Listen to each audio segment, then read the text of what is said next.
അസ്സാം വലൈക്കും dear friends. ഇന്നത്തെ നമ്മുടെ സ്പെഷ്യൽ നിങ്ങൾ ആരും ഇതുവരെയും ട്രൈ ചെയ്ത് നോക്കിയിട്ടില്ലാത്ത ഒരു അടിപൊളി വെറൈറ്റി റെസിപ്പിയാണ്. നമ്മുടെ ഈ വീഡിയോ കണ്ടുകൊണ്ടിരിക്കുന്ന സമയത്ത് നിങ്ങൾക്ക് ഇഷ്ടപ്പെടുകയാണെങ്കിൽ ഒന്ന് ലൈക്ക് ചെയ്തേക്കണേ. അതുപോലെ തന്നെ നമ്മുടെ ഈ ചാനൽ ആദ്യമായിട്ട് കാണുന്നവരും ഇതുവരെയും സബ്സ്ക്രൈബ് ചെയ്യാത്തവരും പ്ലീസ് ഒന്ന് സബ്സ്ക്രൈബ് ചെയ്തേക്കണേ. ഞാനിടുന്ന വീഡിയോസ് ഉടനടി കിട്ടുന്നതിനായി സബ്സ്ക്രൈബ് ബട്ടന്റെ തൊട്ടടുത്ത് കാണുന്ന ബെല്ലൈക്കൺ കൂടി ക്ലിക്ക് ചെയ്തിട്ട് ഓൾ എന്ന ഓപ്ഷൻ എനേബിൾ ചെയ്യാനും മറക്കല്ലേ.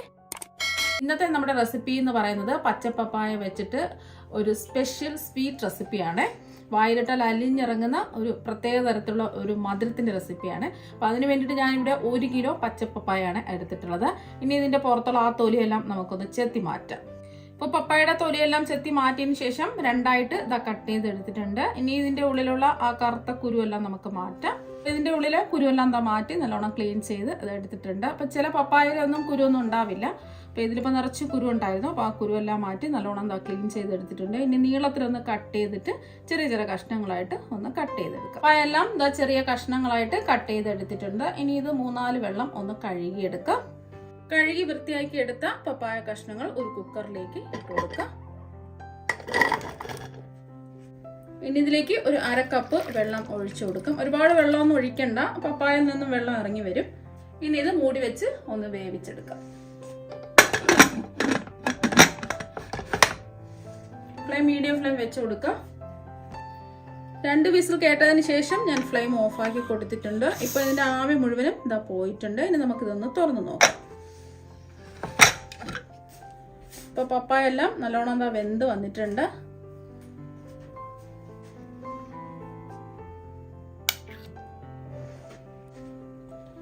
ഈ പപ്പായ കഷ്ണങ്ങൾ കുറച്ച് വെള്ളമുണ്ട്, ഈ വെള്ളത്തിൽ നിന്ന് നമുക്ക് എടുത്ത് മാറ്റാം.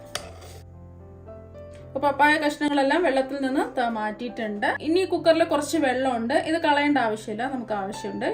ഇനി ഇതിന്റെ ചൂടൊക്കെ ഒന്ന് മാറട്ടെ. ഇനി ഒരു കടായിലേക്ക് 250 ml കപ്പിന് 2 കപ്പ് ശർക്കര ഇട്ട് കൊടുക്കാം. 400 ഗ്രാം ശർക്കരയാണ് നമുക്ക് വേണ്ടത്. രണ്ടാമത്തെ കപ്പ് ശർക്കരയും കൂടി ഇട്ട് കൊടുക്കാം. ഇനി ശർക്കര ഉരുക്കിയെടുക്കുന്നതിന് ആവശ്യമായ വെള്ളവും കൂടി ഒഴിച്ചു കൊടുക്കാം. ഞാനിപ്പോൾ ഇതിലേക്ക് 250 ml കപ്പിന് 1/2 കപ്പ് വെള്ളമാണ് ഒഴിച്ചു കൊടുക്കുന്നത്. അപ്പോൾ നമ്മൾ ശർക്കര പൊടിച്ചെടുത്തത് കൊണ്ട് പെട്ടെന്ന് തന്നെ ഇത് ഉരുകി കിട്ടും. മീഡിയം ഫ്ലെയിം വെച്ച് കൊടുക്കുക. ഇതൊന്ന് ഉരുകി വരട്ടെ. ഒന്ന് തിളച്ച് വന്നപ്പോൾ തന്നെ ശർക്കരയെല്ലാം ഇതാ ഉരുകി വന്നിട്ടുണ്ട്. ഒരു നൂൽ പാവൊന്നും ആവേണ്ട ആവശ്യമില്ല. ഇനി ഫ്ലെയിം ഓഫ് ആക്കാം.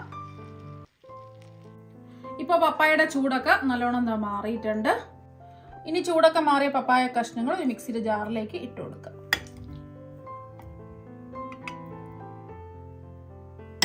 അപ്പൊ ഞാൻ 2 ബാച്ചായിട്ടാണ് ഇതൊന്ന് അരച്ചെടുക്കുന്നത്. ഒരു പകുതി വെള്ളം ഒഴിച്ചു കൊടുക്കാം. നമ്മൾ നേരത്തെ പപ്പായ വേവിച്ചെടുത്ത വെള്ളമാണ് ബാക്കി വന്ന വെള്ളം. ബാക്കി പകുതി വെള്ളം അടുത്ത ബാച്ച് അരയ്ക്കുന്ന സമയത്ത് ഒഴിച്ചു കൊടുത്താൽ മതിയാവും. ഇനി നല്ല പേസ്റ്റ് പരുവത്തിന് ഇതൊന്ന് അരച്ചെടുക്കാം. ഇപ്പൊ പപ്പായ നല്ലോണം അരച്ചെടുത്തിട്ടുണ്ട്. ഇപ്പൊ കണ്ടില്ല, ഒട്ടും കട്ടകളൊന്നുമില്ല, നല്ല പേസ്റ്റ് പരുവത്തിന് ഇത് അരച്ചെടുത്തിട്ടുണ്ട്. അരച്ചെടുത്ത പപ്പായ ഒരു ബൗളിലേക്ക് ഒഴിച്ചു കൊടുക്കാം. അപ്പൊ ബാക്കിയിരിക്കുന്ന പപ്പായും ഇതുപോലെ തന്നെ നമുക്ക് അടിച്ചെടുക്കാം. ഇപ്പൊ പപ്പായ എല്ലാം ഇത് അടിച്ചെടുത്തിട്ടുണ്ട്. ഇനി ചൂടായി കിടക്കുന്ന ഒരു കടായിലേക്ക് 1 ടേബിൾ സ്പൂൺ നെയ്യ് ഒഴിച്ചു കൊടുക്കുക. നെയ്യ് ഒന്ന് ചൂടാവട്ടെ. ഇപ്പൊ നെയ്യ് ഒന്ന് ചൂടായിട്ടുണ്ട്. ഇനി നമ്മൾ അരച്ചു വെച്ച പപ്പായ ഇതിലേക്ക് അങ്ങ് ഒഴിച്ചു കൊടുക്കാം. ഫ്ലെയിം മീഡിയം ഫ്ലെയിം വെച്ചിട്ട് ഇതൊന്ന് ഇളക്കി കൊടുക്കും. ആ പപ്പായയുടെ ചെറിയൊരു കുത്തലൊക്കെ ഉണ്ടാവുമല്ലോ, അതൊക്കെ ഒന്ന് മാറി കിട്ടുന്നതിനും പ്രത്യേക ഒരു ടേസ്റ്റ് കിട്ടുന്നതിന് വേണ്ടിയിട്ടാണ് ഇങ്ങനെ നമ്മൾ നെയ്യിലിട്ട് ഒന്ന് വഴറ്റിയെടുക്കുന്നത്. 2-3 മിനിറ്റ് ഒന്ന് വഴറ്റിയെടുക്കാം.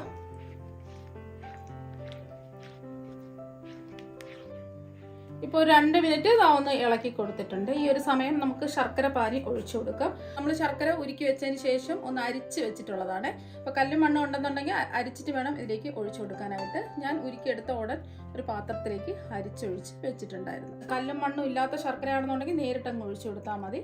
ഒന്ന് ഇളക്കി കൊടുക്കാം. എല്ലാം ഒന്ന് യോജിച്ച് വരട്ടെ. ഇപ്പോൾ ഒന്ന് മിക്സ് ചെയ്ത് എടുത്തിട്ടുണ്ട്. ഇനി ഇതൊന്ന് തിളച്ച് വരട്ടെ. ഇതാ തിളച്ച് വന്നിട്ടുണ്ട്. ഇനി ഫ്ലെയിം കുറച്ച് വെച്ച് കൊടുക്കാം. ഇനി ഇതിലേക്ക് കോൺഫ്ലവർ കലക്കിയത് ഒഴിച്ചു കൊടുക്കാം. ഞാനിപ്പോൾ 250 ml കപ്പിന് 1/2 കപ്പ് കോൺഫ്ലവർ 1/2 കപ്പ് വെള്ളം ഒഴിച്ച് നന്നായിട്ട് കലക്കി എടുത്തതാണ്. പെട്ടെന്ന് തന്നെ ഒഴിച്ച് പെട്ടെന്ന് തന്നെ ഇതൊന്ന് യോജിപ്പിച്ചെടുക്കാം. ഞാൻ കുറച്ച് വെച്ചിട്ട് വേണം കോൺഫ്ലോർ കലക്കിയത് ഒഴിച്ചെടുക്കാനായിട്ട്. നിങ്ങൾക്ക് കോൺഫ്ലോറിന് പകരം മൈദ എടുക്കാം, അല്ലാന്നുണ്ടെങ്കിൽ അരിപ്പൊടി എടുക്കാം, ഗോതമ്പ് പൊടി എടുക്കാം. അപ്പോൾ കോൺഫ്ലോർ ആകുമ്പോൾ പെട്ടെന്ന് തന്നെ ഇത് സെറ്റായി കിട്ടും. എല്ലാം ഒന്ന് യോജിപ്പിച്ചെടുത്തതിന് ശേഷം ഫ്ലെയിം ഒന്ന് മീഡിയം ഫ്ലെയിം വെച്ച് കൊടുക്കാം. ഇതിപ്പോൾ കോൺഫ്ലോർ ആയതുകൊണ്ട് പെട്ടെന്ന് തന്നെ ഇത് റെഡിയായി കിട്ടും. ഇപ്പം കണ്ടില്ലേ, പെട്ടെന്ന് ഇത് കുറുകി വന്നിട്ടുണ്ട്. ചെറിയ ചെറിയ കട്ടകൾ പോലെ കിടക്കുന്നത് എല്ലാം ഒന്ന് കുറുകി സെറ്റായി വരുമ്പോൾ അത് റെഡിയായി വന്നോളും. അതൊന്നും കുഴപ്പമില്ല. നമ്മളിത് ഇളക്കി കൊടുക്കും തോറും ആ കട്ടകളെല്ലാം മാറും. അപ്പം കൈവിടാതെ തന്നെ ഇളക്കി കൊടുക്കുക. ഇനി ഇതിലേക്ക് കുറച്ച് ഉപ്പിട്ട് കൊടുക്കാം. ഒരു 2 നുള്ള ഉപ്പിട്ട് കൊടുക്കാം. ഉപ്പുള്ള ശർക്കരയാണെന്നുണ്ടെങ്കിൽ ഉപ്പിടേണ്ട ആവശ്യമില്ല. ഉപ്പില്ലാത്ത ശർക്കരയാണെന്നുണ്ടെങ്കിൽ ഒരു 2 നുള്ള ഉപ്പിട്ട് കൊടുക്കാം. അപ്പം ശർക്കര ഒന്ന് രുചിച്ച് നോക്കുക. ഉപ്പുണ്ടെന്നുണ്ടെങ്കിൽ ഇട്ട് കൊടുക്കരുതേ. ഉപ്പ് ഇല്ലാന്നുണ്ടെങ്കിൽ മാത്രം ഇട്ട് കൊടുത്താൽ മതി. ഒന്ന് ഇളക്കി കൊടുക്കാം. ഇതിന്റെ പാകം എന്ന് പറയുന്നത് പാനിൽ നിന്ന് വിട്ട് വരുന്നവരെ നമുക്കിതൊന്ന് ഇളക്കി കൊടുക്കേണ്ടി വരും. ഇപ്പം നമ്മൾ ഇത് ഇളക്കി കൊടുക്കാൻ തുടങ്ങിയിട്ട് ഒരു 2 മിനിറ്റ് കഴിഞ്ഞിട്ടുണ്ട്. കുറച്ചും കൂടെ ഒന്ന് കുറുകി വന്നിട്ടുണ്ട്. ഈ ഒരു സമയം ഇതിലേക്ക് 1 ടേബിൾ സ്പൂൺ കശുവണ്ടി ചെറുതായിട്ട് കട്ട് ചെയ്ത് ഇട്ട് കൊടുക്കാം. നിങ്ങൾക്ക് കശുവണ്ടിക്ക് പകരം നിലക്കടല ഇട്ട് കൊടുക്കാം, അല്ലാന്നുണ്ടെങ്കിൽ ബദാം ഇട്ട് കൊടുക്കാം. കയ്യിൽ എന്തൊക്കെ ഉണ്ടോ അത് കുറച്ച് 1 ടേബിൾ സ്പൂൺ ഇട്ട് കൊടുത്താൽ മതി. അതും ഏതെങ്കിലും ഒന്ന് ഇട്ട് കൊടുത്താൽ മതി. ഒന്ന് ഇളക്കി കൊടുക്കാം. നിങ്ങൾക്ക് ഇത് വേണമെന്നുണ്ടെങ്കിൽ നമ്മൾ നെയ്യ് ഒഴിച്ചില്ലേ, കടായിൽ നെയ്യ് ഒഴിച്ച സമയത്ത് ഇതൊന്ന് മൂപ്പിച്ചെടുത്ത് വെച്ചിട്ട് നമുക്ക് പപ്പായയുടെ മിക്സ് ഒന്ന് യോജിപ്പിച്ചെടുത്താൽ മതിയാവും. അപ്പോൾ അങ്ങനെ താല്പര്യമുള്ളവർ അങ്ങനെ ചെയ്യാം. ഞാനിപ്പോൾ നെയ്യിലൊന്നും റോസ്റ്റ് ചെയ്തെടുക്കാതെ നേരിട്ട് അങ്ങ് ചേർത്ത് കൊടുക്കുകയാണ് ചെയ്തിട്ടുള്ളത്. കശുവണ്ടിയും കൂടെ ചേർത്ത് കൊടുത്തതിന് ശേഷം ഒരു 3 മിനിറ്റ് ഇളക്കി കൊടുത്തിട്ടുണ്ട്. ഇത് അത്യാവശ്യം ഒരു നോർമൽ മധുരമാണ്. നല്ല മധുരമൊക്കെ വേണമെന്നുണ്ടെങ്കിൽ നിങ്ങൾ ഒരു 2.5 കപ്പ് ശർക്കരയൊക്കെ എടുക്കാം. ഇപ്പോൾ ശർക്കരയ്ക്ക് പകരം നിങ്ങൾക്ക് പഞ്ചസാര വേണമെങ്കിലും എടുക്കാവുന്നതാണ്. പഞ്ചസാര വേണമെന്നുണ്ടെങ്കിൽ കാരമലൈസ് ചെയ്തിട്ട് അങ്ങനെ വേണമെങ്കിലും ഇത് ചെയ്തെടുക്കാവുന്നതാണ്. നല്ല ടേസ്റ്റ് ആയിരിക്കും. അപ്പോൾ കുറച്ചും കൂടെ ഹെൽത്തിയും കുറച്ചും കൂടെ ടേസ്റ്റ് കിട്ടുന്നത് ഈ ശർക്കര ചെയ്യുമ്പോഴാണ്. ഇനി ഇതിലേക്ക് ഫ്ലേവറിന് വേണ്ടിയിട്ട് കുറച്ച് ഏലക്കപ്പൊടി ചേർത്ത് കൊടുക്കാം. ഞാനിപ്പോൾ ഇതിലേക്ക് ഒരു 5 ഏലക്ക അതിൻ്റെ തൊണ്ടൊക്കെ മാറ്റിയതിന് ശേഷം തല്ലിയാണ് ഇട്ട് കൊടുക്കുന്നത്. നിങ്ങൾക്ക് ഇതിന് പകരം നിങ്ങൾക്ക് പഞ്ചസാരയും കൂട്ടി ചേർത്ത ഏലക്കപ്പൊടിയാണെന്നുണ്ടെങ്കിൽ 1 ടീസ്പൂൺ ഇട്ട് കൊടുക്കുക. സാധാരണ ഏലക്കപ്പൊടിയൊക്കെ ആണെന്നുണ്ടെങ്കിൽ ഒരു 1/4 ടീസ്പൂൺ ഇട്ട് കൊടുത്താൽ മതിയാവും. വീണ്ടും ഇതൊന്ന് ഇളക്കി കൊടുക്കാം.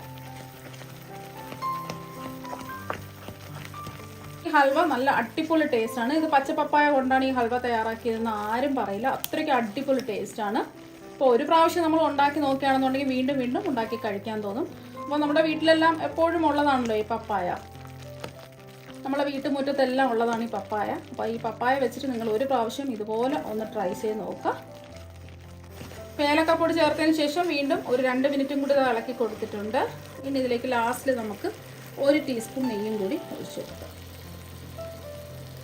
ലാസ്റ്റ് നമുക്ക് 1 ടീസ്പൂൺ നെയ്യ് ഒഴിച്ചു കൊടുത്തിട്ടുണ്ട്. പെട്ടെന്ന് തന്നെ ഇത് പാനിൽ നിന്ന് വിട്ട് വരുന്നത് നമുക്ക് കാണാൻ പറ്റും. അപ്പോൾ നെയ്യ് ഒഴിച്ചു കൊടുക്കുമ്പോൾ പെട്ടെന്ന് പാനിൽ നിന്ന് ഇതുപോലെ റെഡിയാക്കി കിട്ടും. ലാസ്റ്റ് നിങ്ങൾക്ക് 1 ടീസ്പൂണിന് പകരം 2 ടീസ്പൂൺ നെയ്യ് ഒഴിച്ചു കൊടുക്കാവുന്നതാണ്. കണ്ടില്ലേ, പാനിൽ നിന്ന് നമ്മൾ നെയ്യ് ഒഴിച്ചു കൊടുത്തപ്പോൾ പാനിൽ നിന്ന് വിട്ട് വന്നിട്ടുണ്ട്. ഇത്രയും മതി. നെയ്യ് ഒഴിച്ചു കൊടുത്തതിന് ശേഷം ഒരു 2 മിനിറ്റും കൂടെ ഇളക്കി കൊടുത്തിട്ടുണ്ട്. ഇത്രയും മതി. ഇനി ഒരുപാടങ്ങ് ഇളക്കി കൊടുക്കണ്ട. എന്നാൽ പിന്നെ നമ്മുടെ ഹൽവ കുറച്ചും കൂടെ കട്ടിയായി പോവും. നല്ല ജെല്ല് പോലെ നല്ല സോഫ്റ്റ് ആയിട്ട് ഇരിക്കണമെന്നുണ്ടെങ്കിൽ ഈ ഒരു പരുവാകുമ്പോൾ ഫ്ലെയിം ഓഫാക്കി സെറ്റ് ചെയ്യാൻ വെക്കണം. കുറച്ചും കൂടെ നല്ല ഹാർഡായിട്ട് നല്ല കട്ടിയായിട്ടാണ് വേണ്ടതെന്നുണ്ടെങ്കിൽ, നമ്മൾ കടിച്ച് തിന്നാൻ പാകത്തിന് നല്ല കട്ടിക്കാണ് വേണ്ടതെങ്കിൽ 2-3 മിനിറ്റും കൂടെ ഇളക്കി കൊടുക്കേണ്ടി വരും. ഞാനിപ്പോൾ ഫ്ലെയിം ഓഫാക്കുകയാണേ. ഇത്രയും മതി. ഇനി നെയ്യ് തടവിയ ഒരു പാത്രത്തിലേക്ക് ഇത് സെറ്റ് ചെയ്യാൻ വെക്കാം. ഏത് പാത്രത്തിലാണോ നമ്മൾ ഇത് സെറ്റ് ചെയ്യാൻ പോകുന്നത് ആ പാത്രം നേരത്തെ തന്നെ നെയ്യൊന്ന് ബ്രഷ് ചെയ്ത് വെക്കാം. ഇനി ഇതൊന്ന് ടാപ്പ് ചെയ്ത് കൊടുക്കാം. പെട്ടെന്ന് തന്നെ ഇതൊന്ന് ലെവൽ ചെയ്ത് കൊടുക്കണം, അല്ലെങ്കിൽ ഇത് സെറ്റായി പോവും. അപ്പോൾ അതൊന്ന് ലെവൽ ചെയ്ത് എടുത്തിട്ടുണ്ട്. ഇനി ഇതിൻ്റെ ചൂടൊക്കെ കംപ്ലീറ്റ് മാറട്ടെ. ഇപ്പോൾ ഹൽവയുടെ ചൂടൊക്കെ മാറി നല്ലോണം സെറ്റായി വന്നിട്ടുണ്ട്. ഇനി പെട്ടെന്ന് ഇളകി കിട്ടാൻ വേണ്ടിയിട്ട് എൻ്റെ സൈഡൊക്കെ ഒന്ന് വിടിയിച്ചു കൊടുക്കുക. ഇത് ഒരു ദിവസം വെച്ചിട്ട് കഴിക്കുന്നതാണ് കൂടുതൽ ടേസ്റ്റും കുറച്ചും കൂടെ കളറും ഒക്കെ വരുന്നത്. എൻ്റെ സൈഡൊക്കെ അത് ഒന്ന് വിടിയിച്ചു കൊടുത്തിട്ടുണ്ട്. ഇനി ഒരു പാത്രത്തിലേക്ക് ഡിമോൾഡ് ചെയ്യാം. ഇനി ഇത് മെല്ലെ ഒന്ന് തുറന്ന് നോക്കാം. അപ്പോൾ അതാ കണ്ടില്ലേ, നല്ല സെറ്റായിട്ട് ഇതാ കിട്ടിയിട്ടുണ്ട്. ഇനി ഇഷ്ടമുള്ള ഷേപ്പിൽ നമുക്ക് കട്ട് ചെയ്തെടുക്കാം.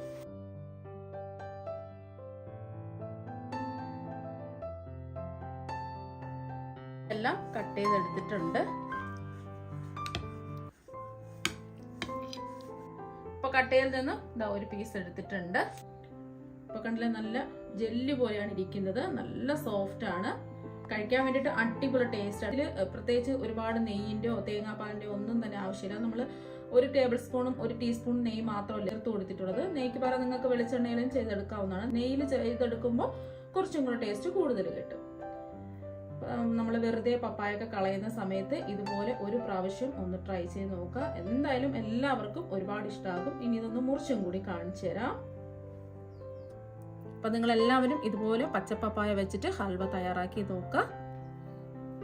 തീർച്ചയായും നിങ്ങൾക്ക് എല്ലാവർക്കും ഒരുപാട് ഇഷ്ടമാകും. അപ്പൊ നമുക്ക് മറ്റു വെറൈറ്റി വീഡിയോ ആയിട്ട് വീണ്ടും കാണാം. താങ്ക്